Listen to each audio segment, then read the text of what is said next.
recorded Say Yeah, right? No, I was probably like, I think I was 19. 19. Yeah, we were 19. Yes, we were. You're a stoner. That's just your thing. Huh? Yeah. That. Well, I mean, I was always into technology. Like, ever since I was really young, I would just like take shit apart and put it back together. And like, we didn't have cable in my house, so I would like fucking steal cable, and my mom would be wondering how I was watching like pay-per-views and wrestling and shit. Yeah, hell yeah. So it was like naturally, like when the internet came out, and you could steal music, I was stealing music. And I was like downloading instrumentals, and I got really hooked on writing and freestyling, and battle rapping was really popular back then. So that's how I kind of like got a name of like battle rapping and shit.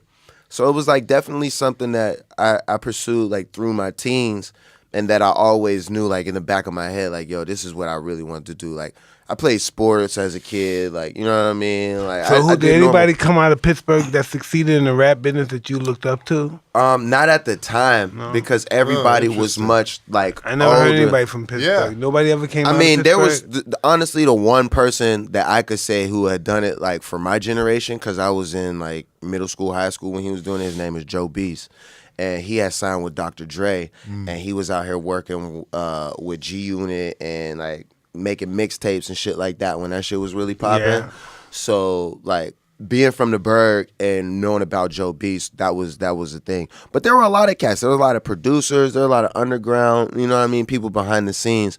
But nobody who you could really put a name on and be like, yo, that nigga's from Pittsburgh. I can dig it. Yep. I always think it's interesting, being the age I am, having seen the evolution of technology. Mm-hmm. Do you feel like that? It's awesome. Yeah, I do feel like that. Like, we were in it with fucking tapes. Yeah, tapes, CDs, Blu-rays, all the way mini through. discs. The internet, the fucking dial-up, right? Now it's just like a subscription. It's not even like, you know what I mean? Music don't even exist no more. Yeah, it's not even fucking real. It is, because you make it and it's a vibration and it's a sound, and sound is real.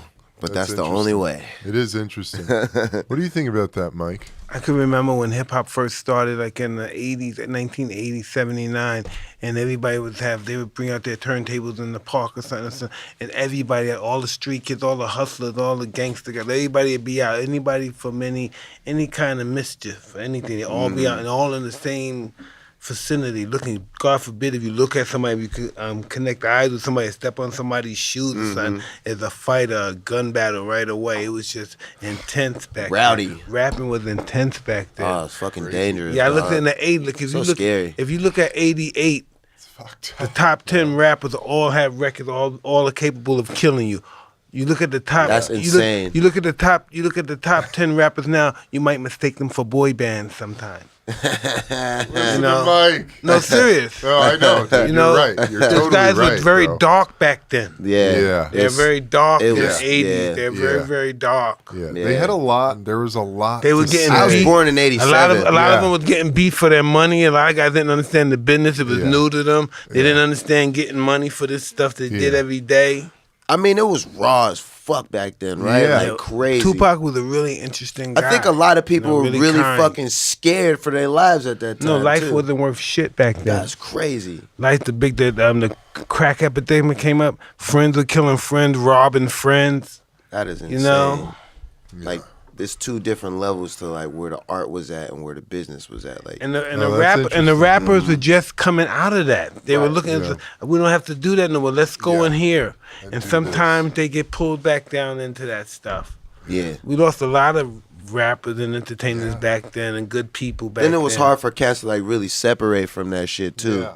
You know, because nobody really knew how far that they could take it, so they didn't want to turn their back on. Then what are you gonna do? You got hit records, then you're coming back to Brownsville. You still got to come back to your family and stuff. Yeah, and your family's plotting on you. Right.